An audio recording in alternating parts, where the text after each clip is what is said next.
madrugada do dia 25 de janeiro de 1835, moradores do centro da cidade de Salvador foram surpreendidos com gritos e frases do Alcorão sendo recitadas em árabe. Cerca de 600 escravizados corriam pelas ruas da cidade, armados com facas e espadas, trajados com túnicas brancas e amuletos contendo passagens do Alcorão. Com fé, bravura e armas em punho, os malês, como eram conhecidos, enfrentaram um exército armados com armas de fogo. Foi um combate desigual. O levante foi sufocado, mas foi o bastante para que a elite temesse essa revolta, e ela ficasse cravada na memória do Império. Olá, sejam muito bem-vindos, meu nome é Luiz Alves. No vídeo de hoje trataremos de uma das maiores revoltas de escravizados que ocorreu dentro do Brasil, a revolta dos malês. Malê é uma palavra originária da língua iorubá, imalê, que significa muçulmano. A revolta dos malês não foi uma revolta extensa ou sangrenta quando comparamos com as anteriores. Foi curta, mas reuniu um número considerável de escravizados. Mas você sabia que existia escravizados muçulmanos que liam e falavam em árabe? Para entender essa história, vamos voltar no tempo, precisamente na Idade Média, e entender um pouco da expansão islâmica. Te convido para conhecer essa fantástica história. O islamismo nasceu na Península Arábica no ano de 630 por Muhammad, que em português é conhecido como Maomé. O Islã é a segunda maior religião do mundo, possuindo cerca de 1,8 bilhão de fiéis espalhados por todo o planeta.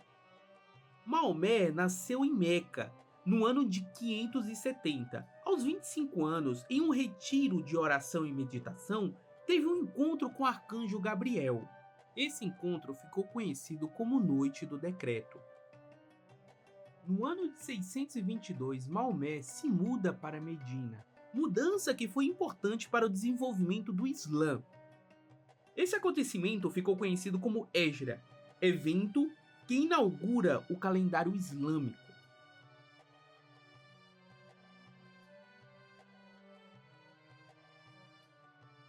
Em Medina, a nova religião cresce e estabelece um estado, tornando Maomé chefe de Medina. Com a morte de Maomé no ano de 632, começa a expansão islâmica, liderada pelos sucessores de Maomé. Com essa expansão, os muçulmanos conseguem no continente africano conquistar o Egito, a Líbia, Argélia, Tunísia e o Marrocos. É através dessas conquistas que começa a expansão islâmica pelo continente africano.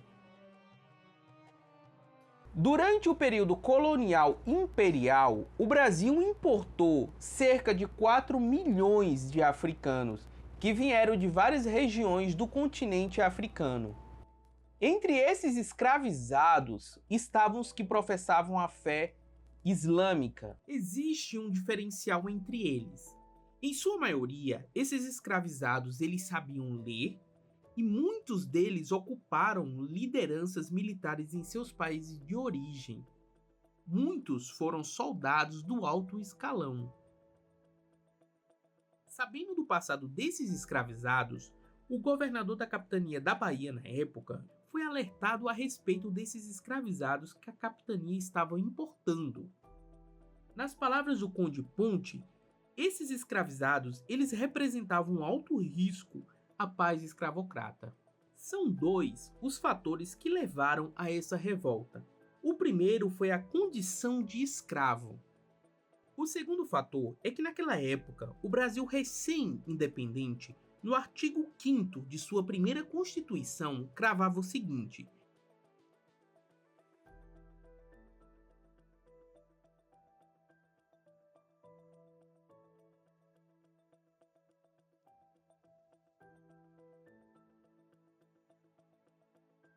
dessa forma, toda religião que não fosse católica era considerada fora da lei.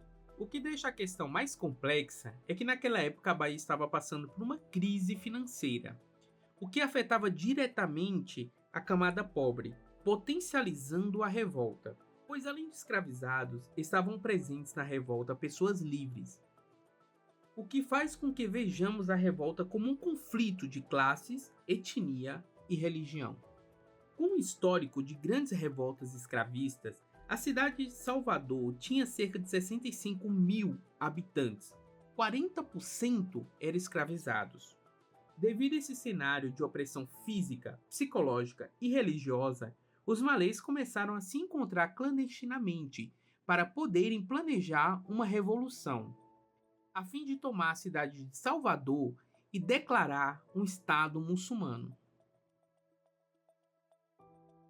Como em todos os levantes, existiam divergências internas. Um dos maiores entraves para a união entre os envolvidos tinha uma motivação religiosa.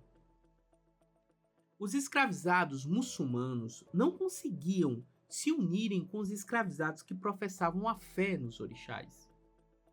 Depois de vários encontros secretos e debates, finalmente decidiram que no dia 25 de janeiro seria o início do levante. A escolha da data ela tinha motivo religioso. Seria o período mais importante para os muçulmanos, o Ramadã. E justamente no dia 25 comemorava-se o dia da Noite do Decreto, ou Noite do Destino. O dia em que o Alcorão foi revelado ao profeta Maomé.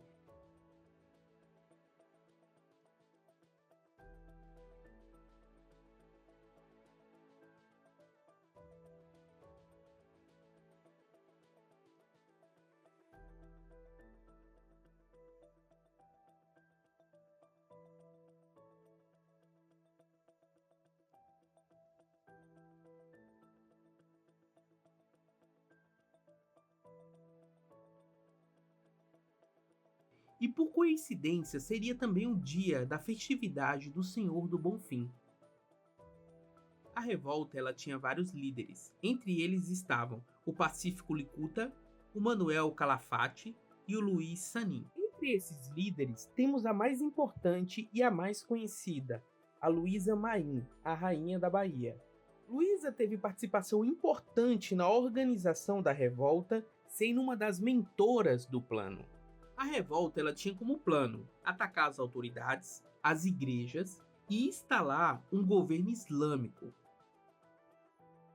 Um governo instalado seria estendido para as demais províncias do Nordeste. A revolta ela estava marcada para acontecer na manhã do dia 25 de janeiro, mas na noite anterior, os revoltosos tiveram uma surpresa. A ex-escrava Guilhermina de Souza e seu esposo Liberte Fortunato denunciaram os malês ao seu antigo patrão. Rapidamente, as autoridades tomaram conhecimento do que iria acontecer na manhã do dia seguinte. Faltando pouco para a meia-noite, os malês estavam reunidos no porão da casa do Manuel Calafate, ajustando os últimos detalhes para o levante, quando foram surpreendidos com a chegada da polícia.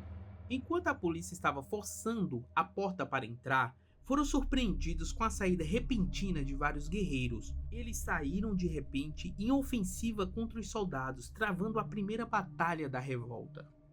Ao vencer a primeira batalha, os malês saíram em direção à Câmara Municipal. Com túnicas brancas e amuletos contendo passagens do Alcorão, acreditavam que os amuletos protegeriam seus corpos. Chegando na Câmara Municipal, atacaram um prédio com a intenção de libertar um dos líderes do levante, o Pacífico Licuta, que estava preso por conta de dívida do seu senhor. Apesar da ofensiva repentina, o ataque não foi bem sucedido. Os guardas do palácio reagiram com armas de fogo. Notando a dificuldade que estavam tendo em ter êxito na revolta, os rebeldes saíram pelas ruas da cidade aos gritos, com a intenção de acordar o maior número possível de escravizados para que se unissem à revolta. Tentaram a todo custo recrutar o máximo de pessoas. Enquanto corriam, os rebeldes iam se envolvendo em batalhas com a polícia, que ia encontrando pelas ruas e becos da cidade. Foi ao descer o Pelourinho em direção à Cidade Baixa que a revolta começou a chegar ao seu fim. Foi na Cidade Baixa que tiveram sua última batalha. Encurralados, foram massacrados por soldados do quartel de cavalaria em Água de Meninos. Tomando conhecimento que não teriam mais sucesso na revolta, alguns revoltosos tentaram fugir pelo mar. Muitos morreram afogados. 70 dos que ficaram em terras foram assassinados e o restante preso. Foi um levante rápido, barulhento e capaz de deixar a cidade naquela noite em pânico. Não conseguiram o que queriam, mas conseguiram apavorar os moradores e senhores da cidade. Esse acontecimento ele teve repercussão tanto nacional como internacional. Para competir com a repercussão do levante, o Império fez questão que repercutisse a punição aos envolvidos. Cerca de 200 escravizados foram presos e julgados. Houve pena de morte para os principais líderes da revolta. Houve fuzilamentos, açoites, trabalhos forçados, outros foram deportados, pois naquele ano foi aprovada uma lei que determinava que todos os africanos envolvidos em revoltas escravas seriam deportados para o continente africano. A revolta dos malês contribuiu para que os abolicionistas ganhassem mais adeptos. Muitos senhores começaram a querer o fim da escravidão, com medo que revoltas futuras tivessem êxito. Todos estavam com medo da Revolução Haitiana e temiam que acontecesse também no Brasil, onde os escravizados tomaram o país. Depois da revolta dos malês, a cidade de Salvador intensificou sua segurança. Algumas leis foram impostas, como a proibição de escravizados andarem à noite pela cidade e também reunião de escravizados. Os malês não conseguiram o que queriam, mas conseguiram mexer em todos os sentidos com o Império Brasileiro.